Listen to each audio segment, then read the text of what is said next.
All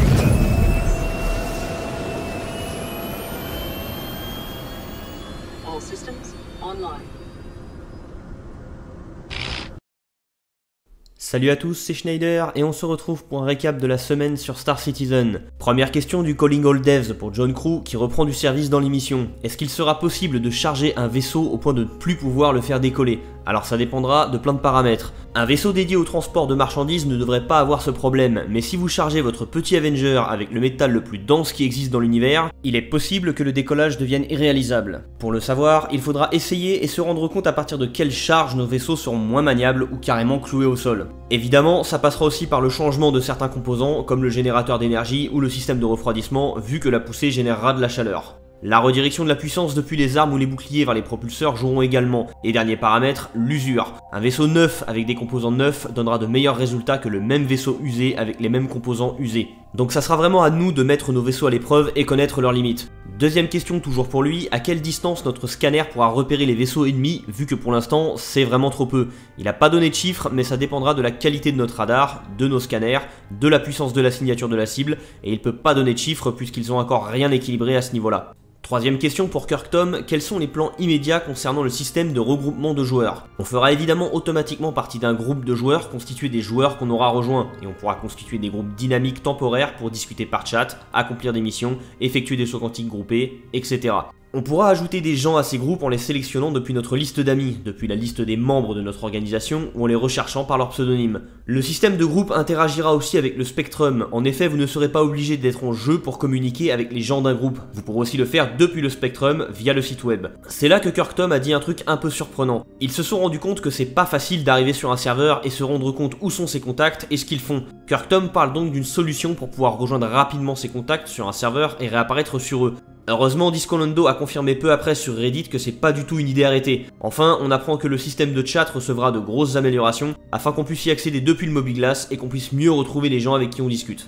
Le lore post de mardi était la retranscription d'une émission de radio amateur tenue par un pirate du nom de Booty Call. Celui-ci tenait à pousser un petit coup de gueule contre le style vestimentaire des autres pirates. Selon lui, on peut pas mettre un pied dans les systèmes pirates sans tomber sur des déguisements tous plus extravagants les uns que les autres. Et ça pose plein de problèmes. Déjà, pas facile de duper ses victimes quand on débarque habillé avec des capes écarlates, des motifs tête de mort, des casques fluorescents et des points de vendoule sur son armure. Ensuite, un manque d'uniformisation au sein d'un gang peut conduire à de grosses confusions lors des fusillades. Mais surtout, être sapé avec un équipement où il est pratiquement écrit « Je suis un pirate » dessus, c'est justement ce qui rend les contrôles de sécurité beaucoup plus sévères et les agents de police plus méfiants. Donc pour Booty Call, point de vue vestimentaire, les pirates devraient commencer à songer d'arrêter de s'inspirer de ce qu'ils voient dans les films à la mode. Il finit en modérant quand même ses propos en disant que de toute façon, les pirates ont qu'à faire ce qu'ils veulent puisque c'est ce que les pirates font. J'extrapole peut-être un peu, mais ça veut peut-être dire que les agents des douanes ou de police de certaines zones seront plus méfiants envers vous au moment des contrôles si vous êtes équipé comme un cliché de pirate. Jeudi, l'émission Around the Verse nous a présenté les derniers progrès réalisés avec en premier ceux sur le gameplay de minage. Tout ce qu'on voit ici est en cours de réalisation. Ils travaillent sur les effets visuels du laser sur la roche qui n'est pas encore fini. Les astéroïdes et les rochers ont déjà 3 niveaux de destruction et ils sont en train d'en ajouter un 4ème. L'effet d'usure de la roche est toujours en cours de création avec une activité différente de sorte à pouvoir distinguer un forage correct et un forage qui devient dangereux. Le laser du Prospector n'est pas non plus définitif et il recueille les retours de Chris Roberts sur l'aspect et le fonctionnement des rayons tracteurs. Il continue de travailler conjointement sur les interfaces graphiques du minage et du scan, vu que dans un premier temps, on utilisera le scan pour trouver des ressources à miner. D'ailleurs, ils sont en train de voir comment passer du mode minage au mode combat, vu qu'on ne pourra pas se servir du laser de forage et de ses armes en même temps. Ils sont en train de réaliser des scénarios de test pour l'intelligence artificielle des PNJ afin de mettre en lumière d'éventuels comportements anormaux. Certains apparaissent notamment seulement en mode en ligne ou sur des astres en rotation. L'équipe en charge des effets spéciaux travaille sur les modèles de destruction localisés de l'Aegis Avenger et de l'Anvil Hurricane et sur leurs explosions finales. Ils travaillent aussi sur les effets visuels des balles en sortie de canon et sur la traînée des balles pour les rendre moins intrusives. La modélisation des hangars continue avec ici une galerie qui servira à acheminer les drones. L'équipe audio continue son travail et c'est un pur bonheur pour les oreilles.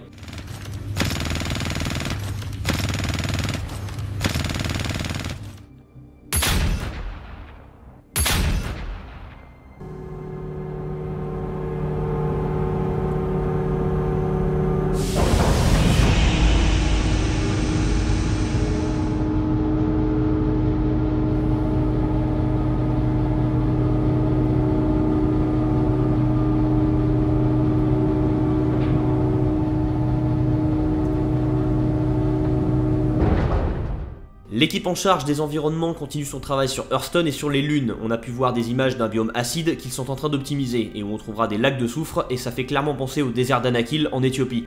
Ensuite, on a pu voir quelques images du biome qu'on trouvera le plus sur Hearthstone, le biome pollué. Enfin, on a pu voir l'avancement du biome savane, qui sert notamment à tester les mécaniques liées au vent. Il répète ce dont je doutais la semaine dernière, c'est bien un biome destiné à Hearthstone ou ses lunes. Et pour finir, il commence à assembler différents prototypes de quartiers pour leur ville. L'émission nous a ensuite présenté l'avancement sur les terminaux d'achat. Leur objectif était de réutiliser l'application de gestion des véhicules et d'équipements et lui rajouter une couche d'économie pour permettre l'achat et la vente depuis des terminaux dans les boutiques. Ça a impliqué également un travail sur l'interface pour que toute l'interaction commerciale soit la plus intuitive possible pour l'utilisateur. Sur ces terminaux, on commencera évidemment par choisir si on est là pour acheter ou pour vendre. Si on est dans un magasin de vente de composants de vaisseau, on choisira ensuite le vaisseau sur lequel on voudra effectuer des transactions. Enfin, on pourra choisir les composants qu'ils ont en boutique pour ce vaisseau et voir sur quel point d'attache il est possible de les placer. Inversement, on pourra voir quel composant sera sur quel point d'attache du vaisseau et voir ce que la boutique propose comme alternative pour chacun d'entre eux.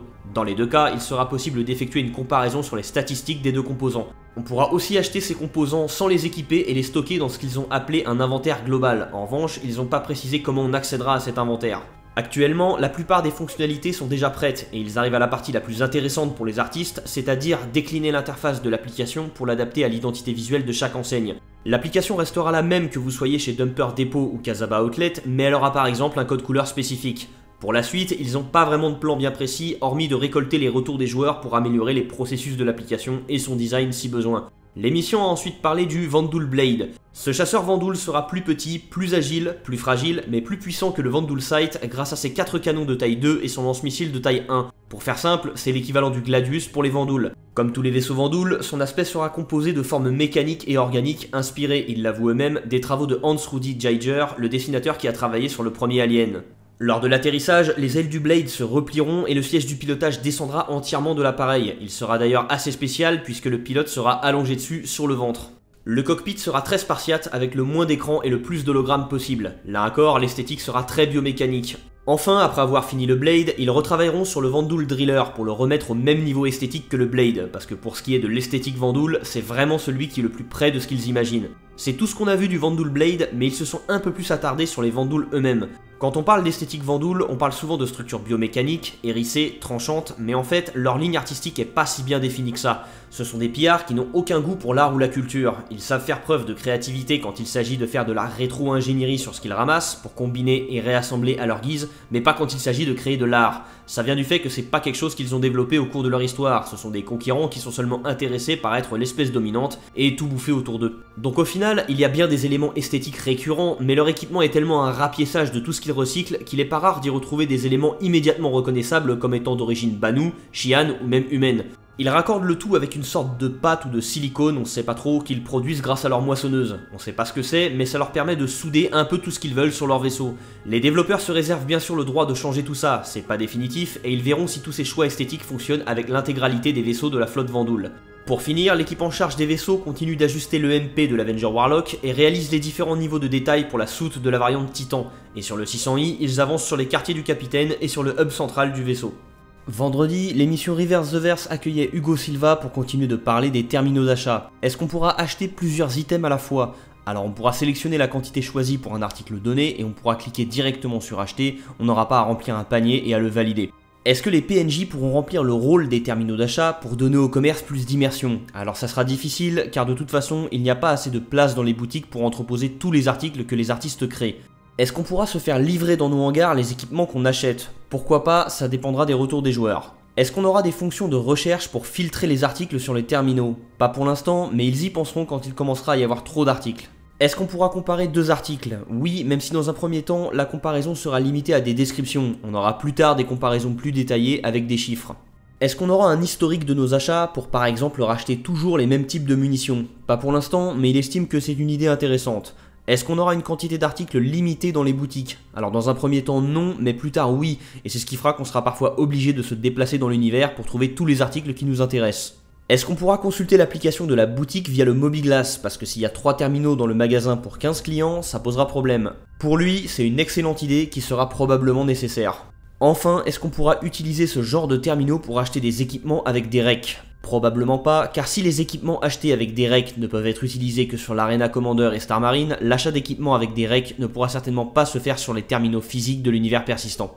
Samedi, CIG a mis à jour la progression de la mise à jour 3.2. On est à la moitié du trimestre, donc je pense qu'on peut déjà faire un petit bilan là-dessus et je vais me permettre de faire quelques pronostics. Concernant l'intelligence artificielle, ils ont accompli plus de 80% des tâches. Concernant les armures, ils ont accompli près de 60% des tâches avec une progression assez fulgurante la semaine dernière. Concernant les armes, ils ont accompli 40% des tâches et la progression s'est révélée assez irrégulière depuis 1 mois et demi. Concernant les tâches relevant du gameplay, ils en ont accompli 37% et là encore c'est très irrégulier. Le minage par exemple est fini aux 2/3 et a connu une progression extrêmement stable depuis début avril. A l'inverse, les améliorations du service beacon ou des tourelles n'ont pratiquement pas avancé. Enfin, ils n'ont accompli que 30% des tâches sur les vaisseaux et 31% sur les technos et autres optimisations, avec le bind culling qui n'a tout simplement pas avancé depuis le trimestre dernier. Personnellement, dans cette 3.2, je m'attends à trouver toutes les améliorations de l'intelligence artificielle, toutes les armures, le minage, les améliorations des terminaux d'achat, le système de groupe, mais certainement pas tous les vaisseaux, ni toutes les armes, ni toutes les mécaniques de gameplay. C'est la fin de cette vidéo et j'espère qu'elle vous a plu. Sur ce, je vous dis à la semaine prochaine et d'ici là, portez-vous bien citoyens.